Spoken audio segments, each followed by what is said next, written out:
Okay, guys, take 3, but you wouldn't know that. We are going to go to number 7 on your worksheet from yesterday, worksheet number 1. And I'm going to go through that one with you. So I have it formatted differently, but the words are all the same. The ratio of the measure of the supplement of an angle to that of the complement of the angle is 5:2. Find the measure of the supplement. Okay, we're trying to find the measure of a supplement of some unknown angle. Let's pretend that this unknown angle is like 50 degrees. Its supplement then would have to be 130. Supplementary, add up to 180. Its complement would have to be 40. They have to add up to 90. That's easy, right? If this angle is 25 degrees, then its supplement would have to be 155 degrees, because I'm taking 180 minus 25. And its complement would have to be 65, because then I take 90 minus 25, and that gives me 65. Okay?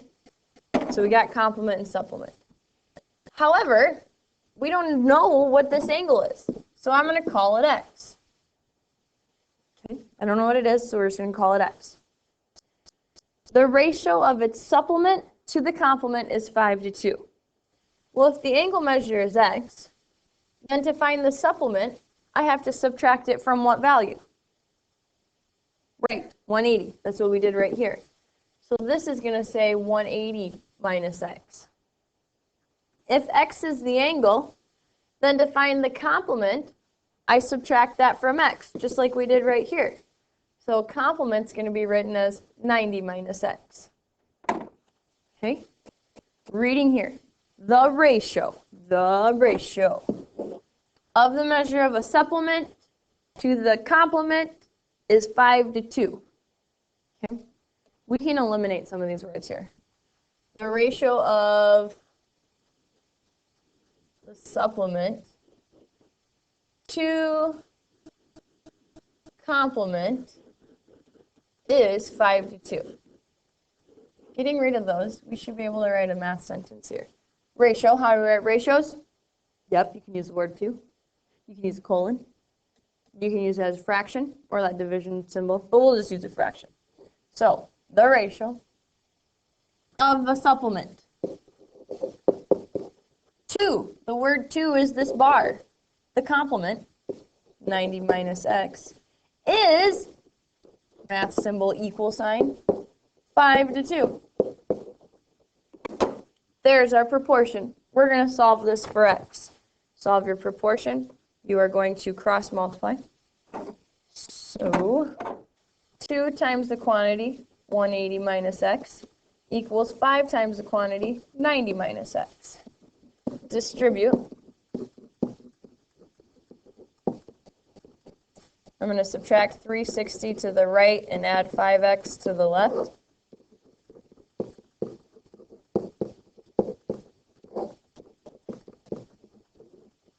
And you should get x to equal 30. Remember, that x value is what we said our angle represented. So if x is 30, then the supplement, I have to take 180 minus 30. And the supplement of our angle would be 150. There's your answer. Okay. Cool. That was number 7. Number 12 here towards the bottom of that page, you have a ratio that we have to, or excuse me, a proportion that we have to solve for x.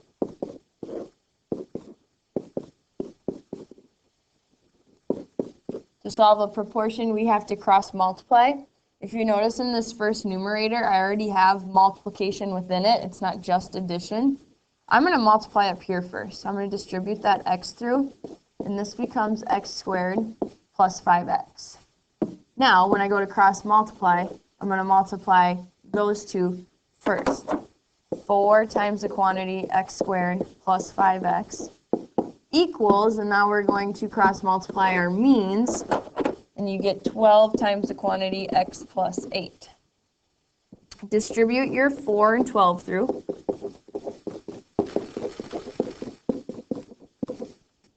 And when we have a squared term, we have to bring all the other terms to that side of the equal sign. So I'm going to subtract 12x over and 96, and that gives us 4x squared plus 8x minus 96 equals 0. Once you have it equal to 0, then that's when we break it back apart into two parentheses when we factor it. Okay?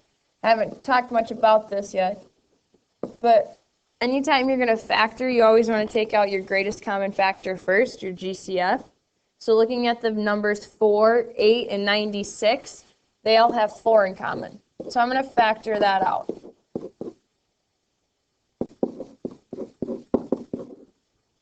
Four times the quantity x squared plus 2x minus 24 equals 0.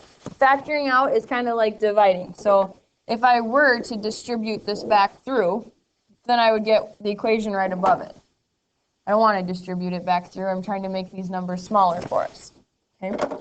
We're going to take this here that's on the inside and break just that down into two parentheses. You have to keep your 4 out front. Break it into two parentheses. This term times this term has to equal x squared. X. This value times this value has to give us 24. You got 1 and 24, 2 and 12, 3 and 8, and 4 and 6. Those are your factors of 24. I'm going to use 4 and 6 and see what happens here. When I go to check, my inside terms give me 4x. My outside terms give me 6x. Can we combine those by adding or subtracting to get this positive 2x in the middle? Sure. What do I have to do? 4 minus 6 or 6 minus 4? 6 minus 4. I need my 4 to be negative to get positive 2. So I'm going to put a negative in front of the 4, and then I'm going to put a positive in front of the 6. Okay? Rules of multiplication. I'm taking x minus 4 times x plus 6, and I'm getting 0. If you multiply two numbers and get 0, one of them has to be 0. So what we do is take the expression on the inside and set it equal to 0 to figure out when that happens. Here you get x equals 4. Here you get x equals negative 6. See if they work. Check them in the original problem. Plug them back in up here and see if they work. Okay? We'll let you do that on your own. Okay, the next one I'm going to do is number 13. On 13, you have an x and a y value. And you're also given two proportions. Yours are stacked, mine are side by side. Okay? I'm just going to work one proportion at a time. So if I go to the first one here, the one on top, cross multiply the extremes. 4 times the quantity x plus 2y equals, cross multiply your means, and you get 6 times the quantity x minus y plus 5. I'm going to distribute the 4 and 6 through. 4x plus 8y equals 6x minus 6y plus 30. And I'm just going to bring my x and y's to the same side just to clean it up a little bit. So I'm going to subtract 6x and add 6y over, and you would get negative 2x plus 14y equals 30.